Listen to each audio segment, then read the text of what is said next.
Sí, ya, muy bien. Entonces, el tema que me ha correspondido el día de hoy es abdomen agudo en pediatría. Sí, doctor. Ya es un tema o es un cuadro bastante frecuente en nuestras emergencias, ¿no? El dolor abdominal es uno de los principales motivos de consulta luego de la fiebre, ¿no? Y este dolor abdominal acompaña tanto a procesos abdominales como extraabdominales, ¿no? Por eso es que lo hace un poco complejo, ¿no? Y peculiar la presentación. Ya siempre va a ser parte de ¿no? De un síndrome, de una entidad. Nuestro papel es fundamental, ¿por qué? Porque tenemos que reconocer si este cuadro por el cual viene el paciente requiere una solución quirúrgica o es un tratamiento médico el que va a solucionar este problema. Una vez que nosotros definimos si es quirúrgico o es médico, tenemos que ver la severidad o la gravedad de este cuadro. ¿Ya? Se tiene que solucionar y manejar de manera inmediata o puede ser en un tiempo todavía más prudencial. Lo otro es detectar si requiere alguna referencia y si esta referencia, si requiere referencia, esta referencia tiene que ser oportuna y adecuada, ¿no? No es lo mismo referir de nuestro centro de salud, ¿no? A una apendicitis, ¿no? Al inicio que una apendicitis ya complicada con signos peritoneales, ¿no? ¿Ya? Y el seguimiento, ¿no? ¿Cómo va a ser el seguimiento de este paciente? Si va a ser 24 horas, 48 horas o lo vamos a requerir hospitalizar. Entonces, se define como dolor abdominal agudo todas aquellas situaciones clínicas donde el síntoma principal es la sensación dolorosa abdominal intensa, siendo uno de los motivos más frecuentes de consulta en un servicio de urgencias pediátricas. Nuevamente, volvemos a repetir. El dolor puede ser secundario a múltiples causas, tanto relacionadas con patología abdominal como extraabdominal. Otra vez, volvemos a recalcar lo mismo. Entonces, este dolor, esta molestia puede estar originada en un segmento del tubo digestivo, en una víscera sólida o en otra estructura abdominal, ya sea hígado, vaso, páncreas, ¿no? El sistema genitourinario, la columna vertebral, puede estar ubicado en la piel o en la pared abdominal. El origen extraabdominal puede estar en el tórax, en los genitales o ser neuropsicológico.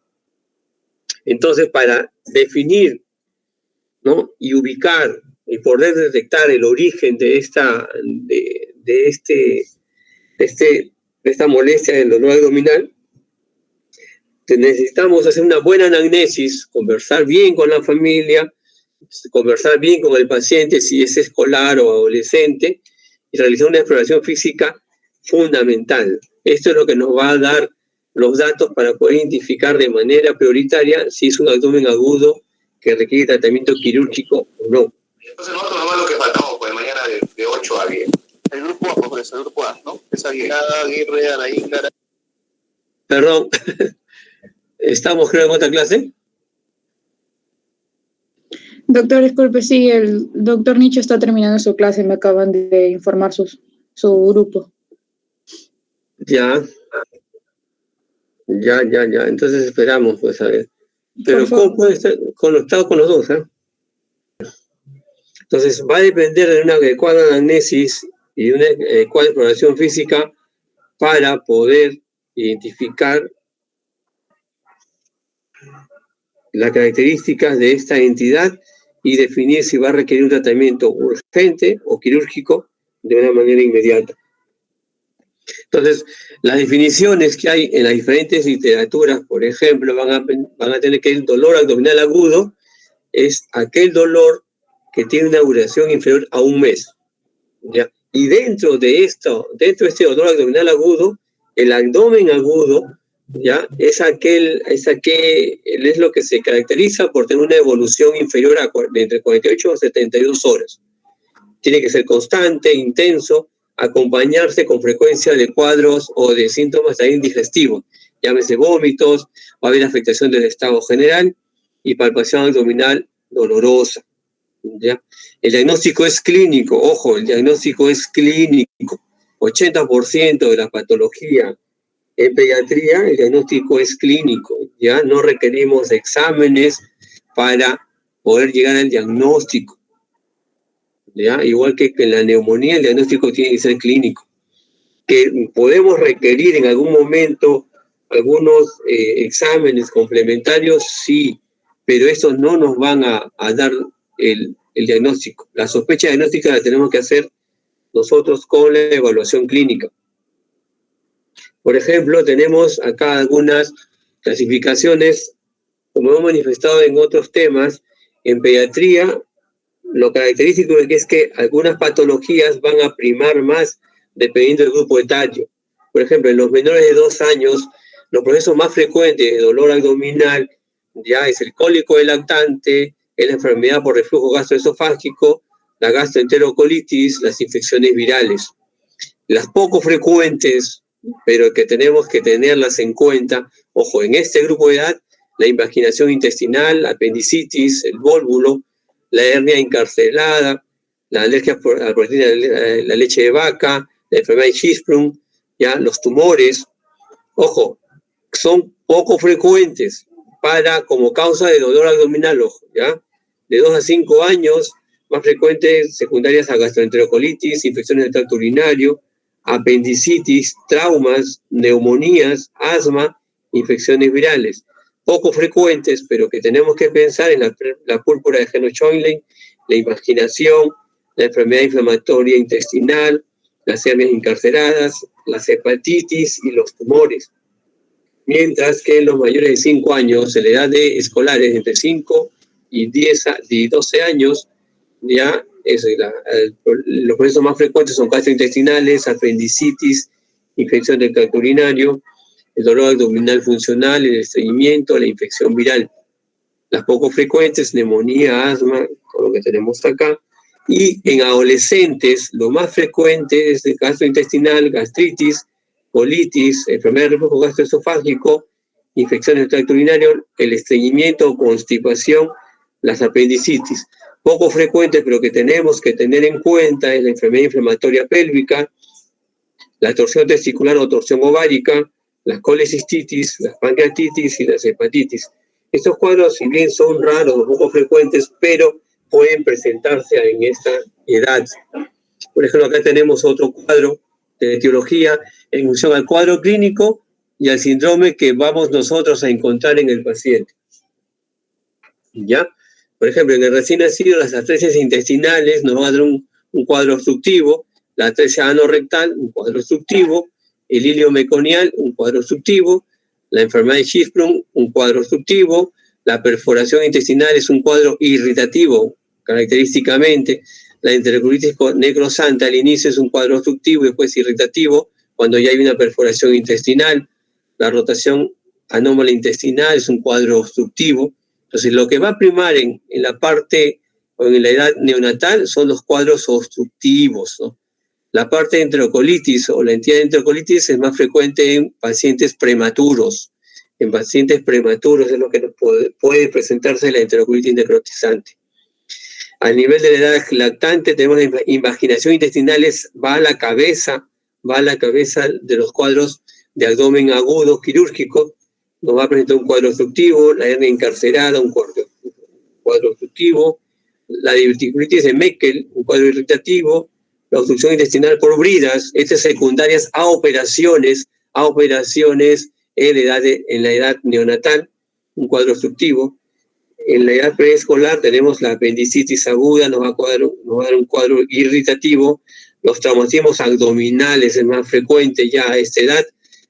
Va a ser un cuadro traumatológico, hemorrágico, dependiendo del contexto de este accidente o ese traumatismo. La obstrucción intestinal por bridas, secundarias a cirugías previas. En la etapa escolar y del adolescente tenemos la apendicitis aguda en primer lugar, la patología ovárica, los traumatismos abdominales, la obstrucción intestinal por bridas, secundarias también a cirugías previas. Entonces, como veníamos también conversando en las clases anteriores, todo va a depender de la evaluación inicial que nosotros hagamos. Y esta evaluación inicial va a estar fundamentada nuevamente en el triángulo de evaluación pediátrica. ¿Ya? Esto solamente con ver, sin tocar al paciente, ver la apariencia, la respiración, la circulación, y vamos a ver si el paciente necesita una estabilización dependiendo del A, B, C, D, E. ¿Ya? Entonces, llega nuestro paciente a la emergencia, nosotros le evaluamos y qué es lo que tenemos que ver. Acá vamos a explicar un poquito más sobre la parte de la estabilización. Ya tenemos que buscar si hay compromiso en la vía aérea, que por dolor abdominal por lo general no debe haber. La ventilación, vemos lo que es frecuencia respiratoria, ocultación, datos de dificultad respiratoria, algunos dolores abdominales secundarios a neumonías, por ejemplo, a neumonías va a haber esta parte alterada, vamos a encontrar alteraciones. La circulación, acá vamos a encontrar, por ejemplo, cuando hay perforaciones o cuadros que representan tercer espacio, va a haber afectación de la circulación. Discapacidad, vamos a evaluar la parte neurológica, y la exposición hay que ver lo que es lesiones aparentes y la temperatura. Entonces llega nuestro paciente, por lo general la vía aérea no suele estar afectada, pues como les repetía o les manifestaba en la lámina anterior, podemos encontrar taquipnea sin dificultad respiratoria si es que este dolor abdominal es secundario a neumonías basales, ¿ya? El signo de hipovolemia cuando hay un tercer espacio, tenemos que ver lo que es los pulsos centrales y periféricos, ver la frecuencia cardíaca, presión arterial, es decir, nuestro paciente acá debe estar con un monitor multiparámetros. El nivel de conciencia y tomarle temperatura si está este problema de dolor abdominal asociado a alza térmica o a hipotermia. Entonces, una vez que hemos evaluado, ¿no? Según el triángulo, pasamos a la evaluación secundaria, ya que está regida con esto del sample. ¿Qué significa? La S es todo lo que es el cuadro clínico, la signología, la parte sindrómica. Tenemos que detectar y buscar las características del dolor, la duración, la forma de inicio, la evolución, la localización, el patrón. Sigue un patrón, ¿no? Es redundante, es intermitente, los fenómenos que lo modifican, aumentan con los alimentos, por ejemplo, aumenta con la ingesta de líquidos, no aumenta, no tiene ninguna variación con la ingesta de alimentos, los síntomas acompañantes. Esto es lo que tenemos que ver ya en la primera parte de la evaluación secundaria. El otro dato que tenemos que tener si es que el paciente tiene algún problema de alergia o alguna intolerancia. Alergia a la proteína de leche de la vaca, por ejemplo, las intolerancias, por ejemplo, en lactantes, intolerancia a la lactosa, etcétera. Acá tenemos en la tercera parte, tenemos que ver si el paciente viene tomando algún medicamento ya con regularidad o recién, ¿no? Acá tenemos, por ejemplo, si tratamiento para el estreñimiento, así ha recibido tratamientos para la diarrea o algún antibiótico.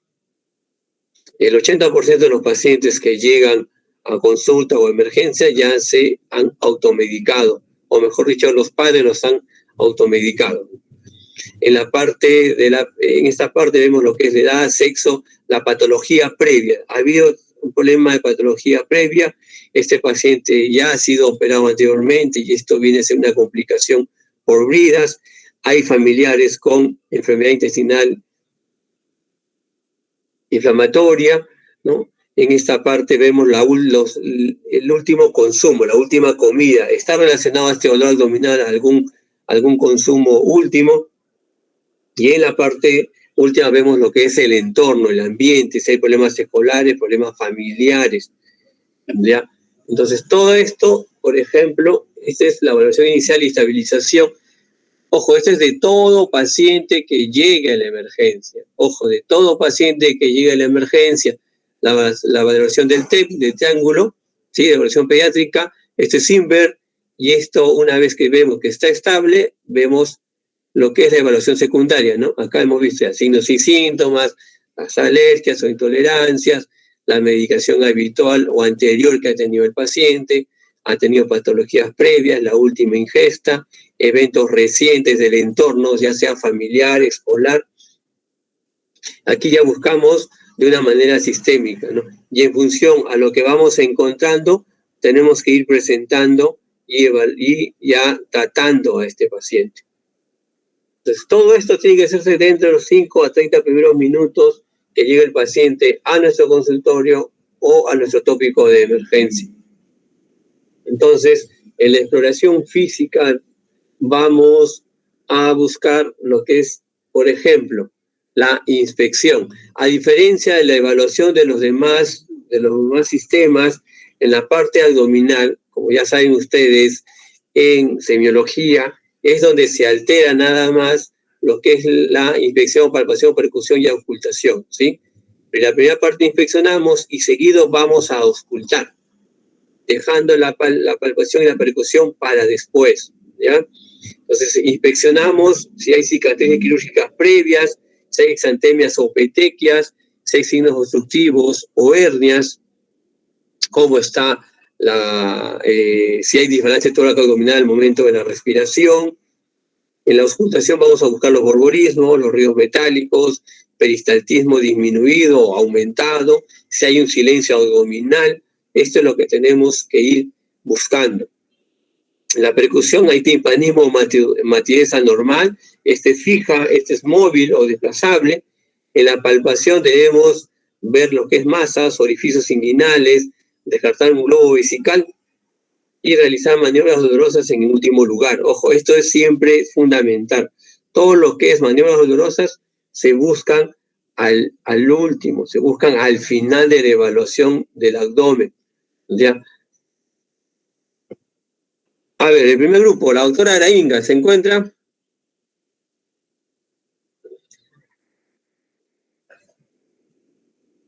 A ver, el primer grupo, ¿nadie se encuentra? Sí, doctor. A ver, doctora Arainga, ¿qué es el signo de Rousing?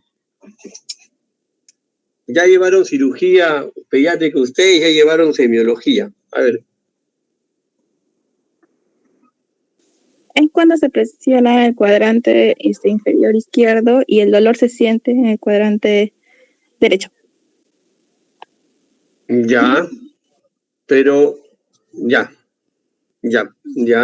Y pensando en una apendicitis, ¿dónde tiene que presionar? ¿Y dónde tiene que doler? El signo de McBurney, ¿no? No, según el Rousing. Usted me habló de cuadrantes, ¿no? A ver, repítame nuevamente su definición de Rousing. Cuando presiona el cuadrante inferior izquierdo, el dolor se va a sentir en lo que viene a ser el cuadrante derecho. Y dígame, en castellano, el cuadrante inferior izquierdo, ¿qué es?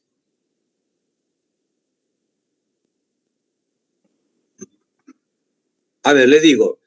A ver, el cuadrante superior derecho es el hipocondrio derecho.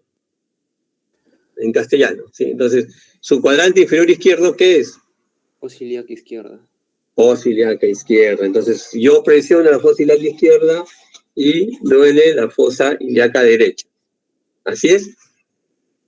Sí, doctor. ¿Sí? Muy bien, doctora. Eso es lo que quería ver. Ya. ¿Y el signo de Bloomberg? Dolor de rebote. Dolor de rebote. Ya. A ver, otro compañero de la doctora del primer grupo, de los que han estado dobleteando. Dolor al descomprimir la fosa ilíaca derecha, doctor. Ya, muy bien. ¿Y el signo de McBurney? Unión de los dos tercios internos, tercio externo en fosa ilíaca derecha, doctor. Ya, a ver, es un dolor a la palpación, a la palpación profunda que se da en el punto, ¿no? ¿En qué punto es, me dijo, doctora? En una línea imaginaria que se traza desde el ombligo hasta la espina ilíaca anterior superior, en la unión de los dos tercios internos, tercio externo. Ya, muy bien. Muy bien. ¿Y el Murphy? A ver, del primer grupo, por favor, del primer grupo.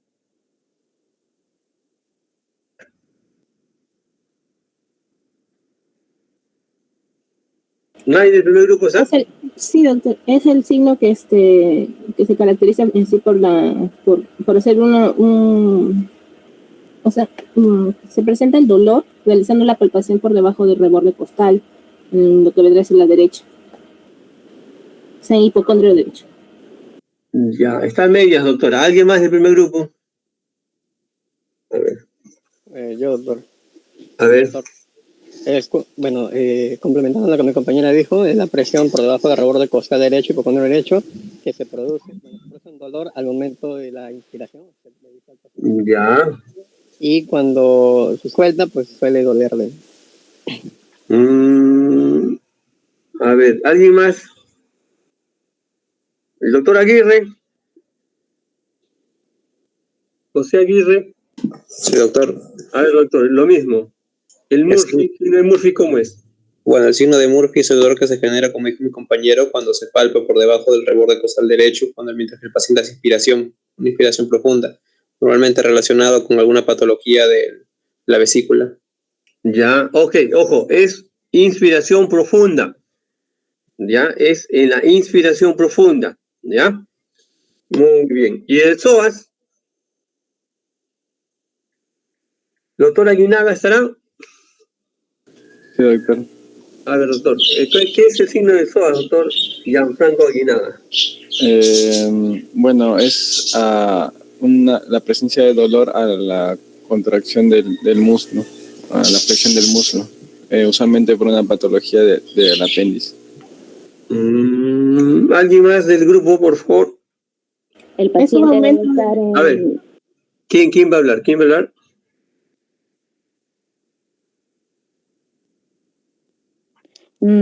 El paciente debe estar en decúbito lateral izquierdo y se debe extender el miembro inferior derecho, y esto es lo que va a generar dolor. Se relaciona con una apendicitis retrocecal. O sea, retrocecal, ¿no? Sí. Retrocecal, ya. Bien, mírenme, todos estos signos que ustedes lo han aprendido en semiología y sobre todo en adultos, es lo que nosotros tenemos que hacer, ¿ya?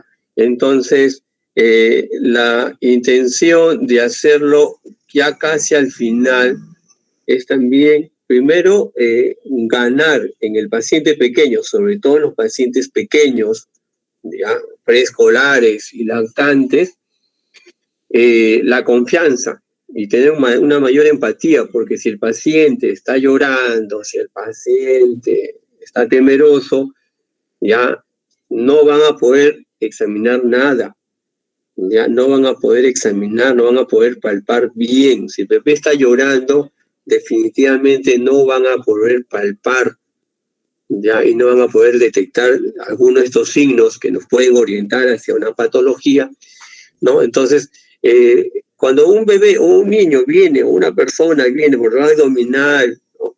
Sobre todo en mi abdomen inferior, lo primero que uno viene a la cabeza, lo primero que tiene que uno descartar es la apendicitis, ¿sí? Entonces, en niños menores de 1 año, en lactantes, la apendicitis no es frecuente, como hemos estado viendo en los cuadros anteriores. Pero puede presentarse, sí se puede presentar cuadros de apendicitis, ya en lactantes. Es difícil el diagnóstico, sí es difícil el diagnóstico, porque el paciente lo único que va a manifestar es llanto, irritabilidad, puede presentar fiebre, pero ese paciente no te va a decir dónde le duele. Este paciente no te va a manifestar más cosas, y a la hora que tú lo vas a examinar va a llorar, va a pujar y no te va a dejar palpar nada. Entonces es bastante dificultoso, dependiendo de las edades, ya poder llegar a un diagnóstico como la apendicitis, que es lo primero que se te viene a la mente, lo primero que tú tienes que descartar, ¿no? Cuando tú tienes un paciente, ¿no? Tiene signo de rebote, tiene el McBurney y todo eso, es como una neumonía que viene con sus crépitos y su fiebre y todo, ¿no? Todo el mundo lo sabe reconocer, pero en estos casos de procesos quirúrgicos, la idea es detectarlos ya de manera precoz para evitar las complicaciones, ¿no? Los cuadros de peritonitis que van a provocar mayor estancia, ¿no? Hospitalaria en estos pacientes, ¿ya? Entonces, esa es la idea, ¿ya? Esa es la idea, detectar los procesos quirúrgicos de manera precoz y evitar las complicaciones. Entonces, el dolor abdominal en neonatos, por lo general el agudo, ya tenemos que ver, hay signos de obstrucción, hay distensión abdominal, hay vómitos, en este caso los pequeños son flemosos o biliosos, hay aumento de los ríos hidroaéreos, ha tenido una cirugía previa, ¿ya? Entonces, lo primero que tenemos que descartar y lo más frecuente en ellos son las malformaciones, las atresias, ¿ya? Las atresias, ya sea intestinales, ya sean los problemas de malformaciones anorrectales, si hay vólvulos o no, las malrotaciones, y hay bridas congénitas que son raras, pero se presentan a esa edad y dan cuadros de obstrucción intestinal. Entonces, acá tenemos el manejo básicamente es analgesia, fluidoterapia, radiografía o ecografía, va a depender si tenemos las posibilidades o no, ¿ya? Acá normalmente cuando pedimos radiografía siempre de abdomen, ¿ya? Lo regular es que pidan en adultos, piden normalmente de pie, ¿sí? Y de cúbito.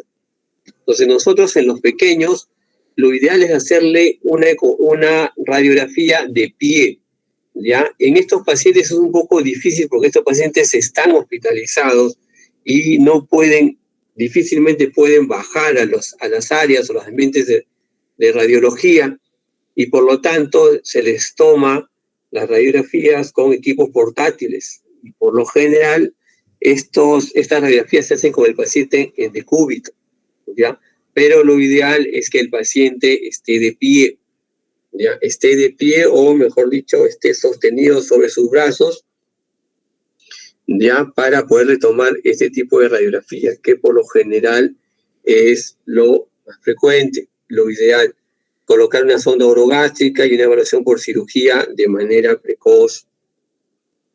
En los lactantes, el cuadro más frecuente es la invaginación. Ojo, cuadros quirúrgicos, ¿ya? Más frecuente es la invaginación. ¿Recuerdan ustedes el cuadro o la evolución clínica de una invaginación?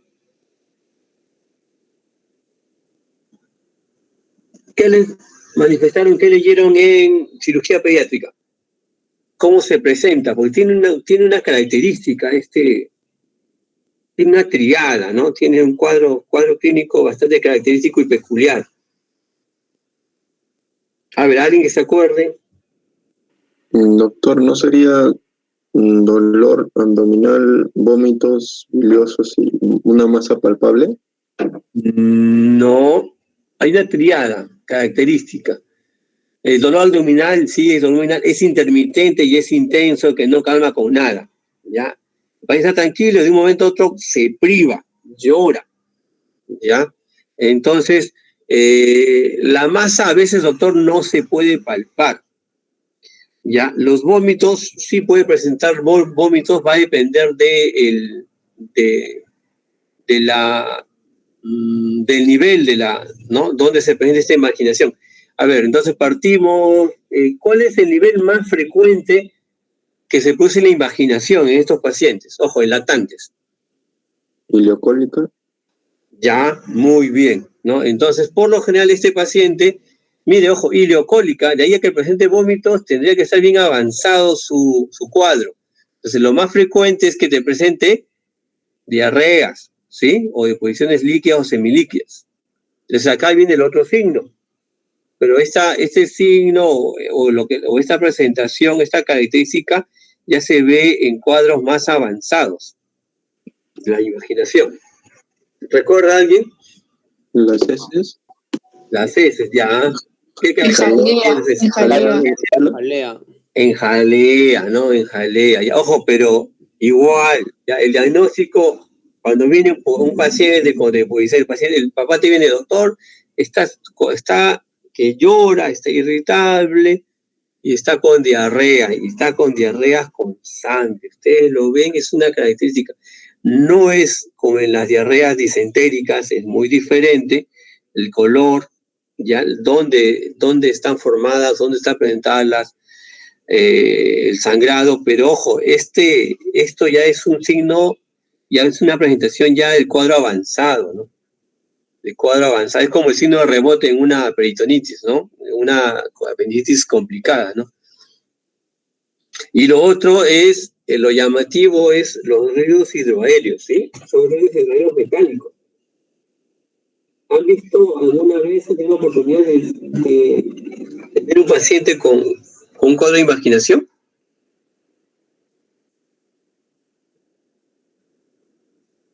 No, entonces ahora va a ser más difícil por lo que no están en las emergencias.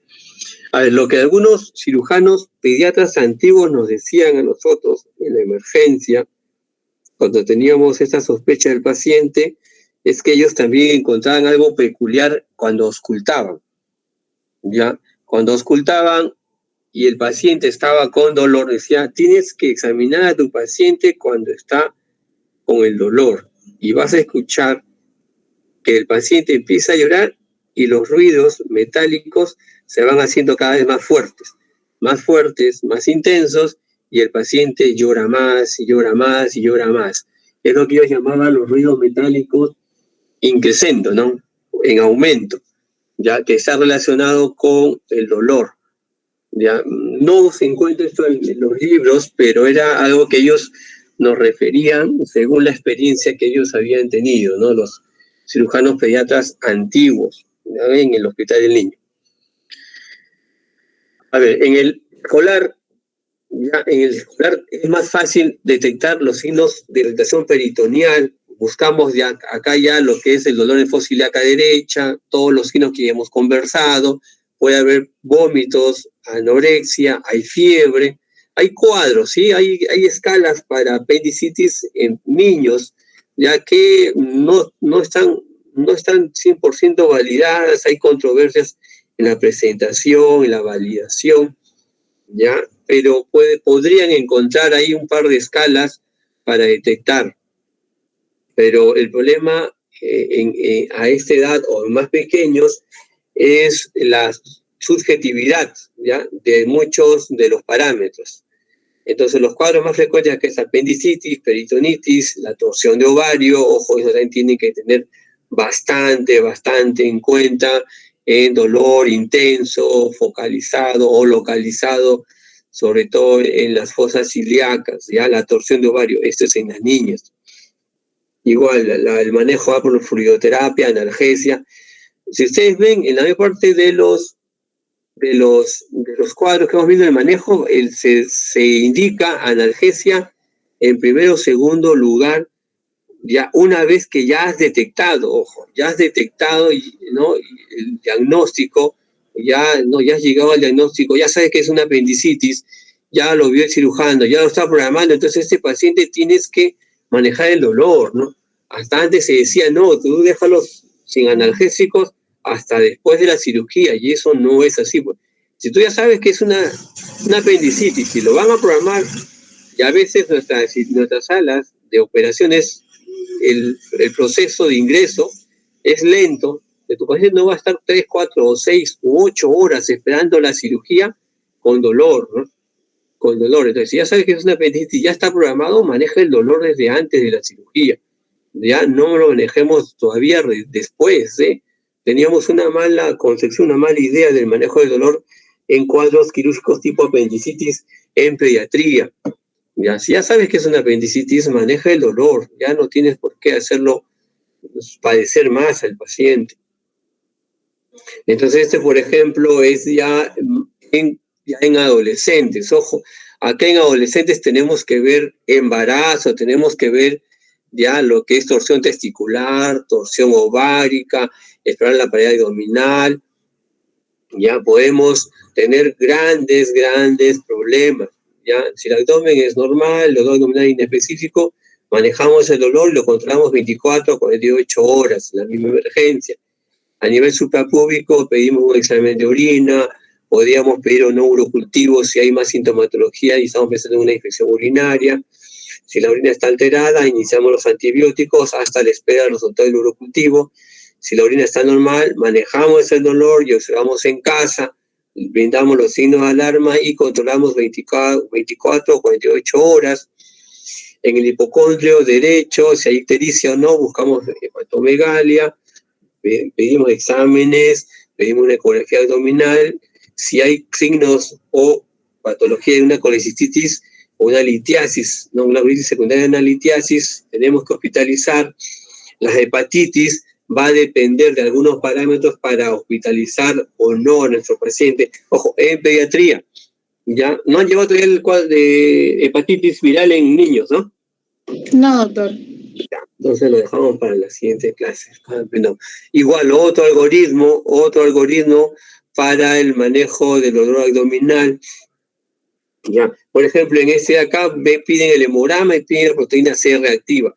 Hay trabajos que se hicieron en los años 2010, 2015 sobre proteína C reactiva y sospecha de apendicitis, pero se ha visto que los resultados o los valores van a variar en función a la evolución, ¿no? Si tienes una apendicitis precoz o que recién está iniciando, la proteína C reactiva puede ser negativa y recién se va a activar, recién se va a hacer positiva, ya en los casos ya avanzados o complicados, ¿ya? Entonces hay bastante controversia del uso de la proteína C reactiva para cuadros de apendicitis, que como les repito, es lo primero que tenemos que descartar en pediatría con dolor abdominal o un abdomen agudo. Primero, descartar apendicitis. Segundo, descartar apendicitis. Tercero, descartar apendicitis, ¿ya? No nos confiemos en que es un cólico de gases, no nos confiemos de que es un problema de alergia a la proteína de leche de la vaca, no nos confiemos que es una gastroenteritis, ¿ya? Entonces tenemos que ver bien y definir bien el manejo de nuestro paciente. Otra vez, por ejemplo, acá nuestro diagnóstico diferencial en un recién nacido. ¿Cuál es el diagnóstico diferencial para estas presentaciones? La sepsis. Ojo, la introducción necrotizante de porciones intestinales van a producir secundariamente sepsis, pero la sepsis también puede ya manifestar dolor abdominal en los pacientes. Por ejemplo, hay un hilio meconial o hay un hilio séptico también, ¿no? Un hilio secundario a una sepsis. En el lactante, los cuadros más frecuentes, infecciones intestinales, las hernias, tenemos que descartar que sea un cólico de lactante, un gastroenteritis, unas infecciones otorrinolaringológicas. Acá dicen por la cuestión de que se ha visto que en algunas infecciones del oído, ya los pacientes presentan aenopatías mesentéricas, ¿ya? Entonces, han encontrado, son hallazgos, no está del todo, pero siempre refieren también que en dolor abdominal, más allá de examinar abdomen, examinar pulmones. Esperen un ratito que pase el vendedor, por favor, ¿ya?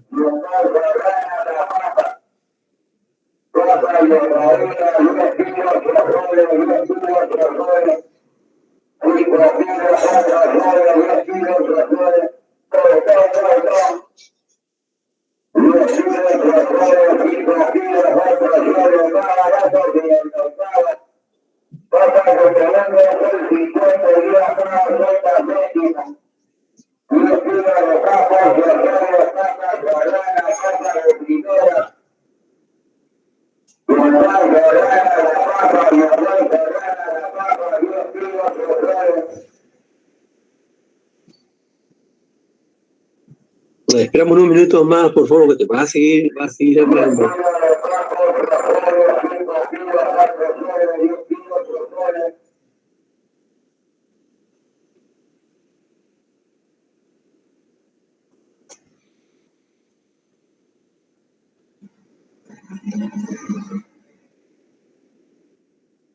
A ver, continuamos. Ya, en la parte, en la edad preescolar, la apendicitis agudas, hay que hacer diagnóstico diferencial con agresiones dietéticas, gastroenteritis, enfermedades exantemáticas, amigdalitis, neumonías, infección urinaria. ¿Ya? En el escolar y adolescente, apendicitis aguda, enfermedad ovárica, traumatismo, torsión testicular. Y hacer diagnóstico diferencial con gastroenteritis, infección urinaria, neumonía, dismenorreas o dolores ovulatorios, embarazo, ¿ya? embarazo en adolescentes también hay que pensar, ¿ya? Las neumonías, ojo, hay neumonías basales que al inicio del cuadro hacen dolor abdominal, ¿ya? Por irritación del diafragma, ¿ya?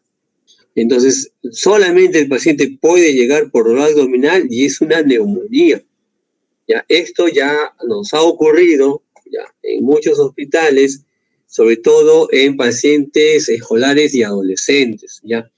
Viene el paciente, es la cuarta, quinta vez que viene por un dolor abdominal vago, intermitente y con fiebre. Le hacen, todos los días le hacen ecografías, le hacen exámenes, le hacen examen completo de orina, le hacen exámenes para descartar pancreatitis, colecistitis, hepatitis, todo eso.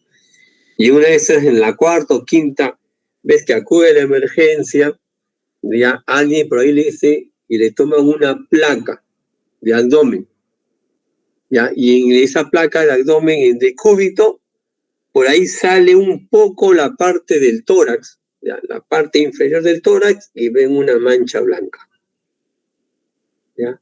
Entonces le vuelven a tomar a otra placa, pero ahora sí ya de tórax, y sale la mancha, y sale el infiltrado, ¿no?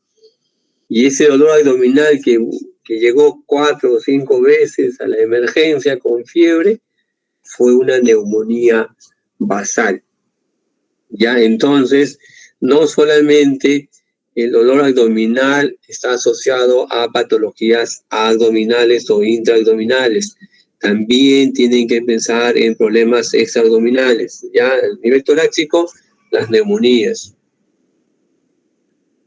Nuevamente las causas más frecuentes de dolor abdominal agudo y abdomen agudo, ya. Si bien las causas más frecuentes de dolor abdominal agudo en los menores es el cólico lactante, la gastroenterocolitis aguda, tenemos la invaginación intestinal en causas de abdomen agudo, apendicitis aguda, que es más rara, pero hay vólvulo intestinal y la hernia encarcerada.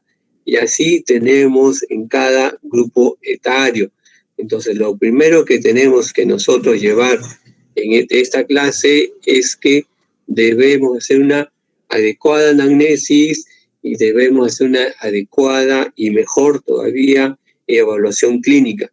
Ojo, y no solamente el abdomen, sino buscar igual, como todo paciente, de la cabeza a los pies.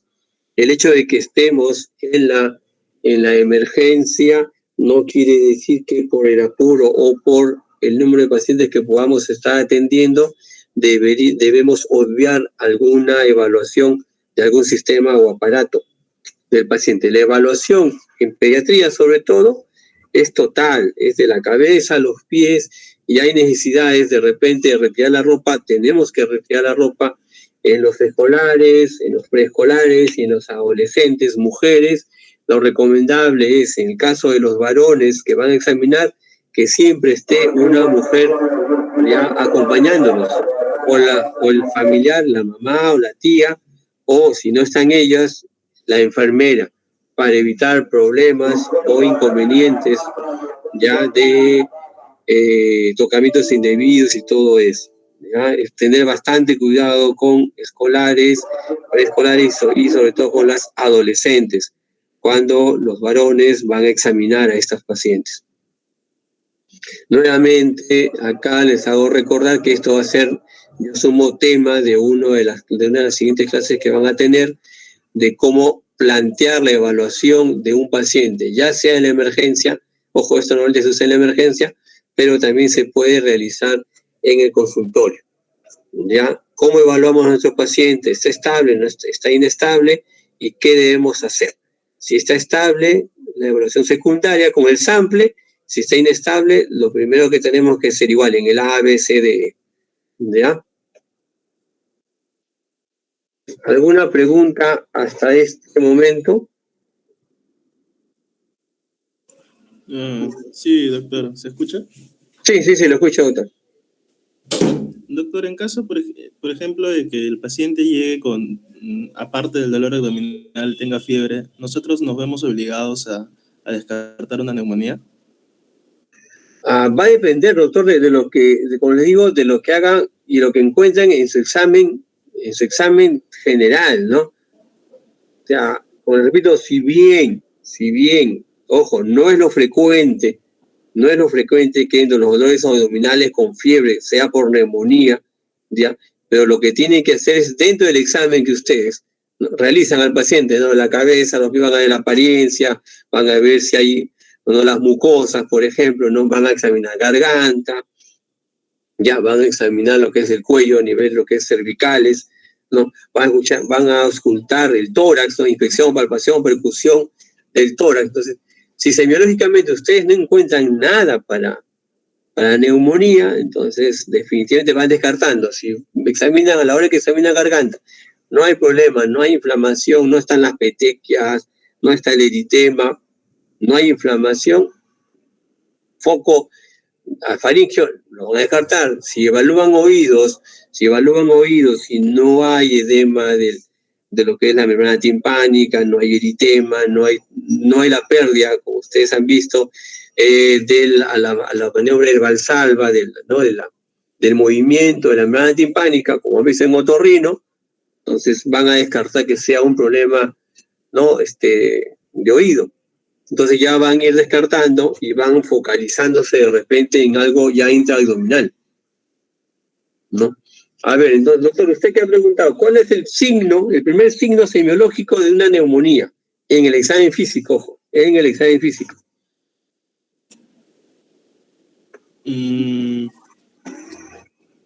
A ver. Tal vez es en el examen físico. Creo que en la parte de inspección se puede observar lo que es el aleteo nasal, la retropulsión sifoidea, los signos de... A veces cuando tu gente está para hospitalizar, pero doctor, eso ya, hasta el vigilante te dice, esa es una neumonía, doctora, esa es una neumonía, te dice el vigilante, ¿no? El signo precoz en semiología de neumonía.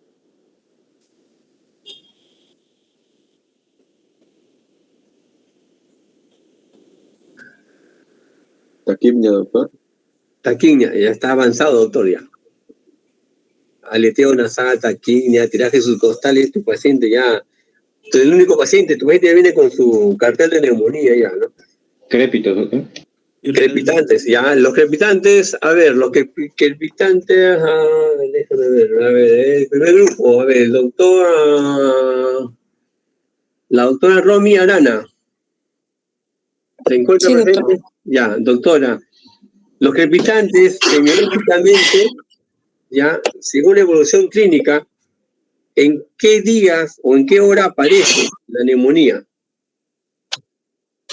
Según la evolución clínica, aparecerían después de 3-4 días, no al inicio de él. No al inicio, muy bien, ¿no? Entonces, hay crepitantes, ya puede tener tiraje, ya puede tener taquipnia o polignia, ¿no? Ya es un signo, o ya es algo que usted va a encontrar de manera ya avanzada, ¿no?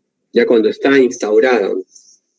Pero le viene un paciente con fiebre, un poco de malestar, ustedes examinan y dicen, ya, encuentran esto, y este es una neumonía. No necesitan placa, no necesitan que tenga crepitante, no necesitan que haga todavía dificultad respiratoria, ¿no? Y, como les repito, el 80-90% del diagnóstico de la neumonía es clínico. Y el 80-90% de pacientes con neumonía detectados en emergencia deben irse a sus casas. La neumonía se debe tratar en la casa. Solamente las neumonías complicadas, o van a ver su clase de neumonía, o los pacientes con algunas características o peculiaridades se tienen que hospitalizar, ¿no?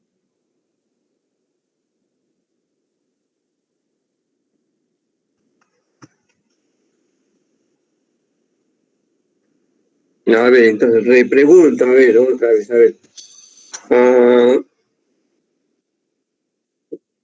¿Cuál es el signo o qué es lo que ustedes encuentran en un paciente para decir ese paciente está sufriendo una obstrucción bronquial? Ya sea asma, ya sea bronquiolitis, como lo llamen ustedes. Broncoespasmo. Dicen que este paciente está obstruido. ¿Cuál doctor? Perdón, disculpe, no lo escuché. ¿Perdón? Broncoespasmo, doctor. Ya, por eso digo, el broncoespasmo. Pero ¿cómo tú sabes que es un broncoespasmo? Sibilantes. Encontrar en el examen físico para decir, ¿perdón? Auscultaciones sibilantes. Sibilantes, ya, igual que ¿cómo se llama? Que en la neumonía, los crepitantes, los sibilantes, lo encuentran ya en una etapa ya avanzada ya. Pero ¿cuál es el signo que te define este paciente está haciendo obstrucción bronquial? Ojo, porque sibilantes van a encontrar en cuerpo extraño, sibilantes van a encontrar en ICC, ¿sí? Sibilantes van a encontrar en tumores. Roncos. Los roncantes, no. Roncantes es un problema más de sonido, doctora, hemos visto la vez pasada, ¿no? ¿Sí? Estuvo en la clase de ser respiratorio. Los roncantes, la definición es diferente, ¿eh? Doctor, ¿podría haber estridor laringio? ¿Perdón? Podría haber estridor laringio, digo. Estridor laringio, pero eso ya no es bronquial, pues, doctor. ¿Cuál es el signo que ustedes dicen, con esto que yo encuentro hay obstrucción bronquial? A mi paciente le está sobrando el aire. ¿Hipoxia? No, eso ya está avanzado, eso ya es una consecuencia de... Doctor, sería atrapamiento de aire. Ya, lo mismo que atrapamiento de aire es igual que obstrucción bronquial, pero ¿cómo detectas tú que este paciente está con atrapamiento de aire, doctor? Por la disminución de las vibraciones vocales, a la auscultación, A ver. Primero. A ver, disminución de las vibraciones vocales, eso quiere decir que hay un problema ¿de qué? Ese es a nivel parenquimal, ¿no? No, o sea, más que todo por el tema de que el paciente tiene retenido aire, ¿no? Entonces, esas alteraciones se van a encontrar a la auscultación, al examen físico de tórax, ¿no? Ya, pues digo ya, pero ¿qué te provoca que se esté reteniendo aire? El broncoespasmo, que dependiendo de la gravedad del broncoespasmo, ¿no? El broncoespasmo. A ver. ¿Tos? Palidez. Palidez en La palidez ya es secundario a una reacción vagal, ¿ya? A ver, la idea es, mire, si ustedes para que digan, este paciente está con obstrucción bronquial, sea asma, sea bronquiolitis, el signo, ¿ya? Ustedes lo que les va a determinar eso es la expiración prolongada, ¿ya? Y esta expiración prolongada se va a presentar de primera y de manera precoz, antes que la sibilancia. La expiración prolongada te va a determinar, te va a decir, este paciente ya me está iniciando un cuadro de obstrucción bronquial. ¿Ya? Entonces, si ustedes lo auscultan, por ejemplo, viene un paciente, la madre dice, doctor, está en la ronca del pecho, entonces ustedes no escuchan sibilantes, ya les llega a las 4 de la tarde, 3 de la tarde, ya. No escuchan sibilantes y dicen, no, cuando dice sibilantes, no, señor, no se preocupe, no es nada, ¿no? Pero si no detectan que este paciente tiene obstrucción bronquial, tiene expiración prolongada, este paciente va a regresar más tarde o va a regresar en la noche, ya con una obstrucción marcada, ya para hospitalizar. Entonces, lo mismo que hay para obstrucción bronquial, que es la expiración prolongada, para neumonía, lo primero que ustedes van a detectar y deben de buscar es la disminución del murmullo vesicular. Cuando hay disminución del murmullo vesicular, este paciente ya está iniciando un proceso de neumonía. Entonces, que en 2 o 3 días aparezca el crepitante, sí, pues va a aparecer porque es parte de la evolución, ¿no? Pero ya con crepitantes todo el mundo lo escucha, pues, ¿no? Pero eso va a ser 2 o 3 días después. Entonces, si ustedes quieren detectar estas cosas, examinando nada más, doctor, si viene un paciente con fiebre, dolor abdominal, pero ustedes lo auscultan, y en la auscultación detectan murmullo vesicular disminuido, entonces piensen que se está iniciando una neumonía. Y a la hora que examinan el abdomen no encuentran nada, entonces podría estar tratándose de una neumonía, ¿no? Y el dolor abdominal secundario, ¿no? Por irritación a nivel de los diafragmas. A ver, ¿otra pregunta o alguna duda? Doctor, ¿cómo diagnosticar la disfaenitis mesentérica? Ya, doctor, esto es como ecografía, doctor. A nivel del examen físico no vamos a poder detectar, ¿no? No vamos a poder detectar. Eso ya es como ecografía, eso. Pero si ustedes detectan una rinitis mesentérica, ¿ya? Entonces, sin haber visto una faringitis, sin haber visto una faringoamigdalitis, sin haber visto una otitis, ya, ¿no? Ya tiene su rinitis mesentérica, ¿no? Por ecografía. Después revisan la garganta y la garganta está toda, ¿no? Tiene todos los signos clínicos para una faringoamigdalitis bacteriana, ¿no? ¿Alguna otra pregunta más? Doctor, yo tengo una pregunta. Sí. En una apendicitis en un paciente pediátrico, ¿existe lo que es la triada de Kocher, o sea, la cronología o ese dolor migratorio? Ya, miren, a ver, en niños es un poco difícil, la presentación va a diferir en muchos del cuadro que nosotros conocemos, que nos han enseñado para adultos, ¿ya? Por ahí podrían los adolescentes tener un cuadro parecido, pero, por ejemplo, en los niños menores la presentación es bien peculiar, es bien errática. Ya hay pacientes que han estado tranquilos, solamente llegan a la emergencia y ustedes ven, ¿no? Por el triángulo, ¿no? Ven paciente que está caminando como en los adultos, ¿no? Así medios encogidos, le dicen que se echen en la camilla y se echan solamente para un lado, ¿no? También medio encogidos, ¿no? Y de repente no ha tenido fiebre, no ha tenido nada, solo ha estado tranquilo. A veces todo ha estado tranquilo y de un momento a otro ya no se mueve, ya no quiere comer. Entonces, el cuadro es bien disparejo en pediatría, por eso es difícil, ¿no? Por eso, y esto es, ojo, y esto es en pacientes que colaboran. Y en los pacientes que no colaboran, es un poco más difícil, ¿no? Y encima, si este paciente, por ejemplo, es los menores de 2 años, ante cualquier persona que lleguen que van al hospital, empiezan a llorar y lloran, patean, gritan, ¿no? Son pocos los que se pueden, ¿cómo se llama? Ayudar o dar facilidades para que los podamos examinar bien, ¿no? Entonces ahí tenemos algunos inconvenientes. No en todos, doctor, es difícil que nosotros podamos, que un paciente pediátrico presente esa secuencia que por lo general nosotros hemos aprendido para los adultos. Ya, por eso hay bastante controversia. Ojo, a veces ya los niños, ¿no? Que están tranquilos, mi doctor no ha querido comer, ha hecho un poquito de fiebre. Está caminando el niño, tú lo echas, está tranquilo, examinas y a la hora que examinas encuentras, ¿no? Encuentras los signos clínicos para una apendicitis. Doctor, pero tiene 1 año y medio, ¿no? Dice, no, pero tiene 2 años, ¿no? ¿Cómo hace una apendicitis, no? Muchos de nosotros, y más los padres, ¿no? Que no tienen nada de relación con salud, les parece raro, ¿no? Muy, muy raro que un niño pequeño pueda tener apendicitis, ¿no? Por ejemplo, si bien no es frecuente, pero ha habido casos. El paciente que yo he detectado con menor edad, con apendicitis, es un niño de 1 año 4 meses, 1 año 5 meses, ¿no? Ya, entonces, pero he visto en Lima niños de 7 meses, de 8 meses, con diagnóstico de apendicitis, ¿no? Y muestran los cirujanos pediatras ¿no? La pieza operatoria, ¿no? Y todo, dice, no, acá está y todo, y fue apendicitis, ¿no? Entonces, si bien es poco frecuente, se puede presentar.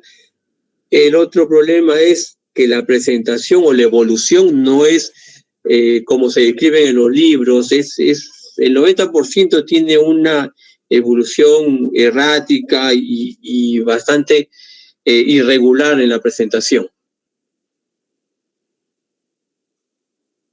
¿Alguna pregunta más?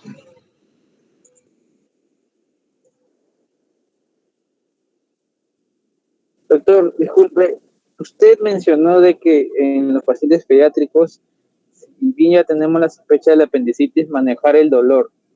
Pero por ejemplo, si no tenemos la certeza de que es un cuadro de apendicitis, a nosotros nos enseñaron en cirugía que no manejar la analgesia porque eso esconde el cuadro clínico del apendicitis.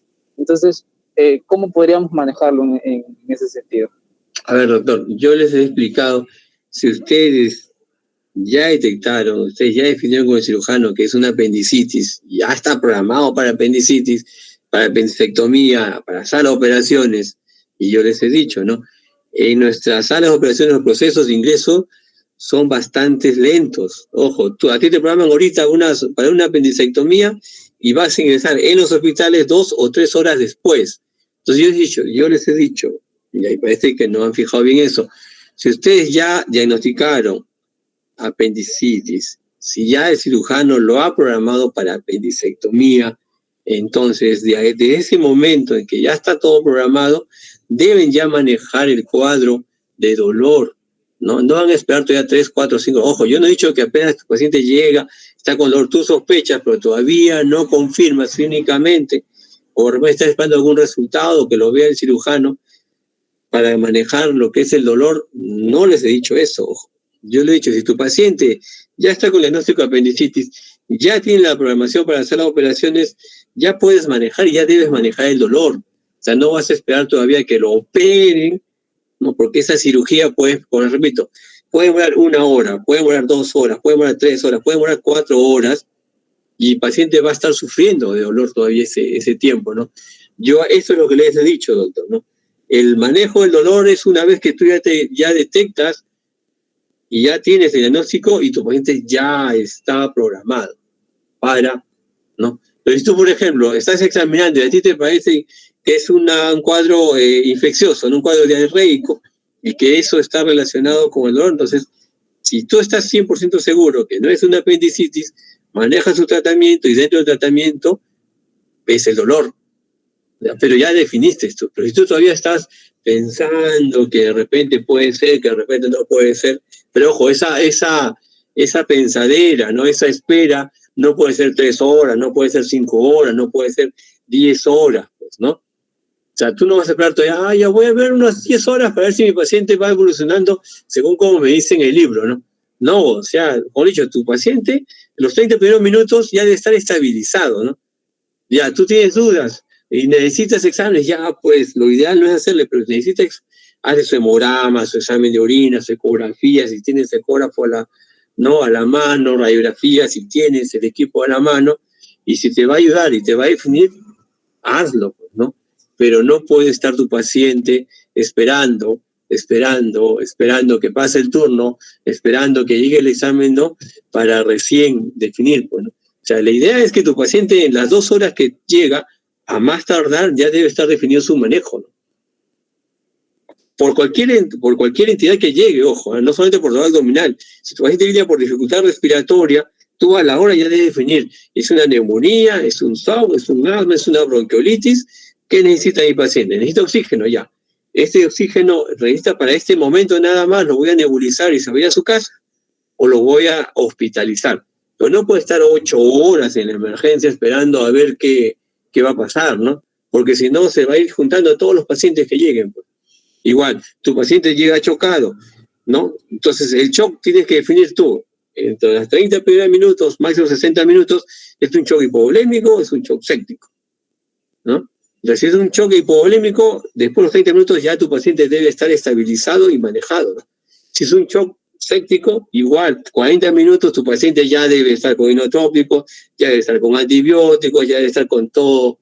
Eso, ¿no? Entonces, lo ideal es que tu paciente en la emergencia, en la primera hora, debes definir lo que tiene y definir tu manejo. Por eso digo, si ya tú sabes que es una apendicitis y está programado para cirugía, maneja el dolor. Pero si tú todavía no sabes qué es o no defines si es una apendicitis, tienes que observarlo, pues. Pero esa observación no va a ser 6 horas, pues, no va a ser 8 horas, no va a ser 10 horas, pues, ¿no? En algunos hospitales pasa eso, sí, pues pasa eso, pero no es lo ideal y no es lo que debe ser, ¿no? A nadie de ustedes le gustaría que ustedes lleguen a la emergencia, ¿sí? Con dolor abdominal, con fiebre, ¿no? Y entre el médico internista y el cirujano digan, bueno, pues saben que hay que esperar 6 horas o 8 horas para ver, como dice el libro, la evolución a ver qué se presenta, ¿no? Y ustedes, mientras tanto, siguen con dolor, ¿no? Entonces, esa definición de si es un cuadro de abdomen agudo y requiere cirugía, deben de hacerla dentro de la primera hora, idealmente, ¿no? Como todo lo manejo en emergencia. Si está en consultorio, pues en teoría, en consultorio externo, tu paciente está un poco más tranquilo, puedes irlo evolucionando en función a las horas o en función al día siguiente, pues, ¿no? Pero en la emergencia, tu paciente tienes que definir su diagnóstico dentro de los primeros 60 minutos, pues, para poder solucionar el problema, ¿no?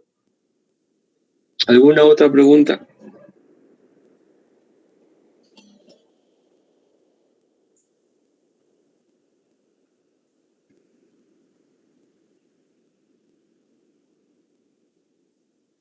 Muy bien. Doctora, yo le alcanzo en el transcurso de los días la bibliografía, a ver si se la voy a alcanzar, la bibliografía de esta clase.